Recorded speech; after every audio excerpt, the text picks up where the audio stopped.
Good evening, everybody. Welcome to this week's edition of Southern Woods and Waters. Hope you're all having a great evening so far. I tell you what, I know you're going to have a great next hour coming up.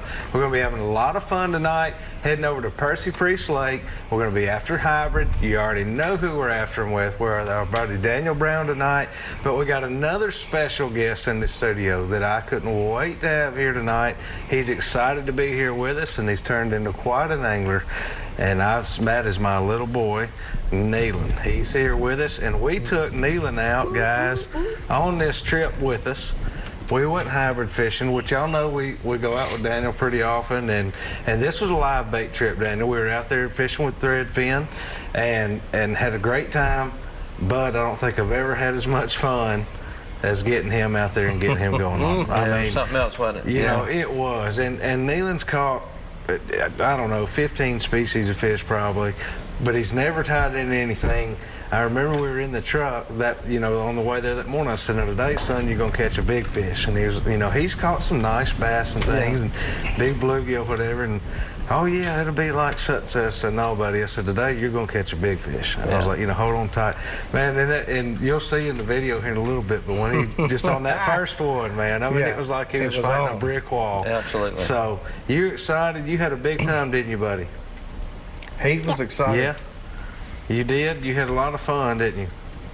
Did you like catching the hybrid fish better or the catfish?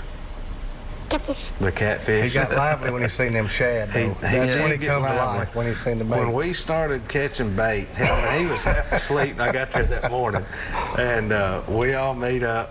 We went out there, man, when Daniel got that first net full of bait, that was it. Yeah, he lit up, and the rest of the day, it was game on. But you had never had anything that fought you like that, have you? Did you think it was going to pull you in the water? Yeah. Yeah.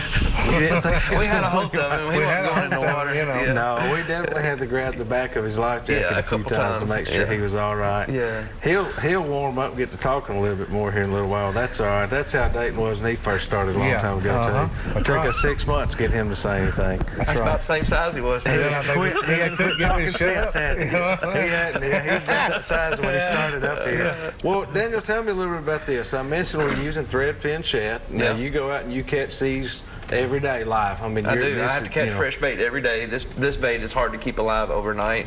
It's impossible. It's really hard to keep it alive more than 5 or 6 hours, to be honest with you, as hot as it is. So it is. I had to get me a real nice bait tank to keep them alive. And Hey, give us a quick thing about salt water real quick. yeah, and I use a 20-gallon tank, so for every 10 gallons, I put a cup of salt in my tank. So I use 2 cups of salt every morning. I use a pool salt that you can get at Lowe's. It's about the easiest, cheapest way to get it. So What seems to...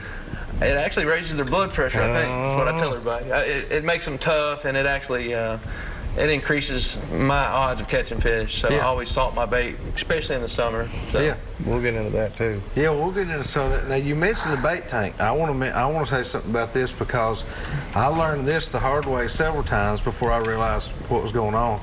You definitely are not going to take these bait and put them in a square live well. No, you're not.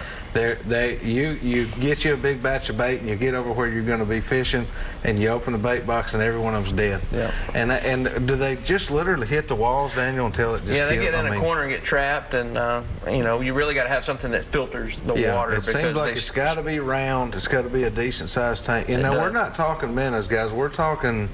Would you say 4 3 inch? to 5 inch. 3 to 5 inch shad. So I mean, they need a little more space, and they're not hard to keep alive. But when you get them fresh, like you do, and you go out and cast net for them. And they use the bathroom a lot more in that tank than you think they do. Yeah, they do. The shad absolutely will fill a filter up if you're not careful of.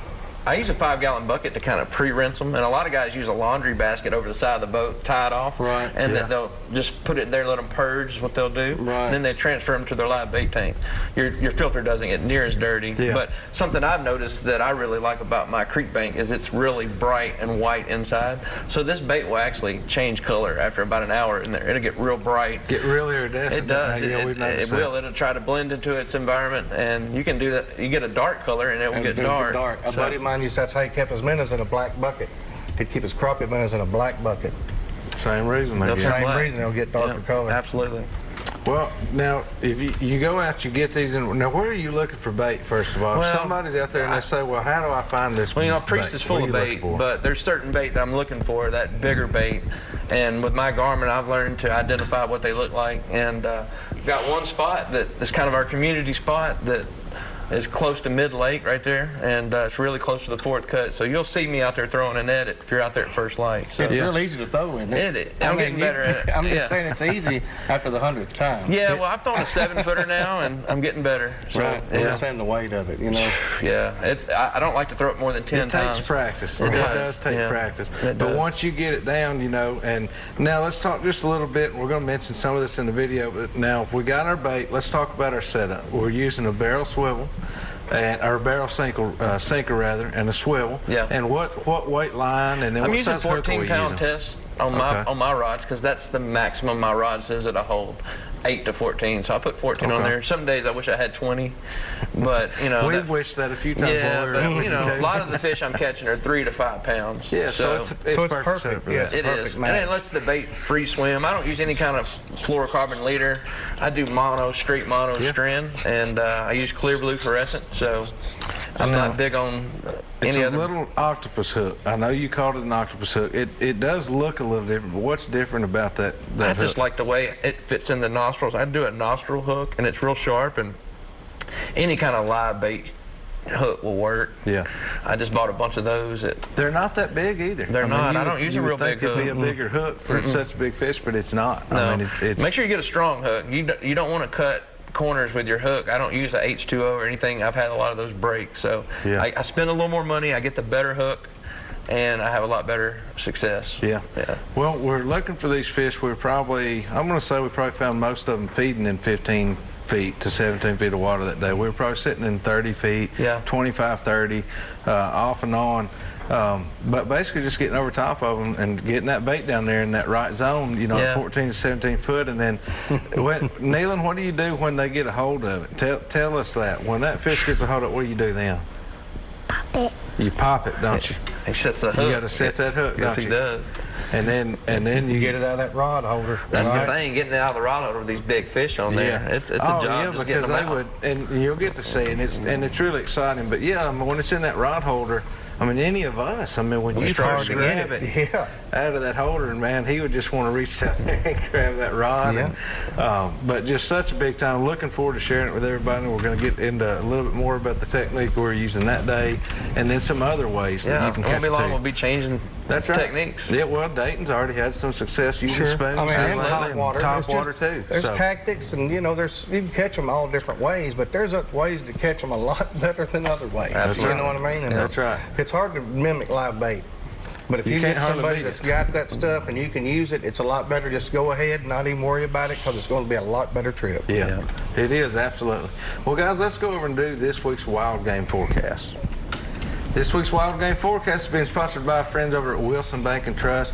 You guys can stop in and see them at over 30 Middle Tennessee locations. Let them take care of all your banking and financial needs, and be sure to tell them thank you for all they do for us right here in the community. And this week in particular, stop in and see them at the Wilson County Fair, and they will have different booths set up. Be sure to tell them thanks for all they do for us. I'm sure you can get in the fair pretty easy, can't you? Oh, I'm telling you, there's no traffic up there at all. It's a great event, though, man. It's a great event. They are backed up, as you can imagine. We had to come around tonight, but it's going to be another great event like always. And Wilson Bank, a huge supporter of that. I can't tell them thanks enough for all they do. Have been for a long time. So, guys, what's going on with our wild game forecast right now with our water? I think I heard you say they were pulling a lot of water. Yeah. You struggled just a little bit. I did. The last 3 or 4 days have been not what I'm used to. Especially what's today? Thursday. Monday was tough. Tuesday was tough. I think they stopped pulling Tuesday night.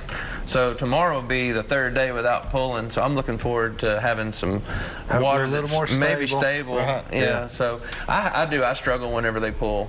And it's like I lose them. They scatter everywhere. So. Well, it's almost like they turn off for a couple days. Right. I mean, completely. Well, one thing I did notice, the fish that we caught yesterday that I cleaned for my customers, they didn't have anything in their stomach.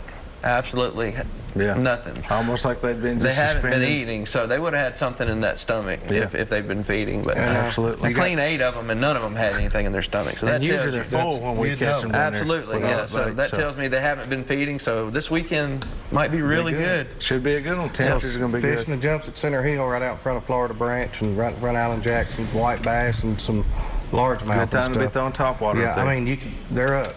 So every lake's got them.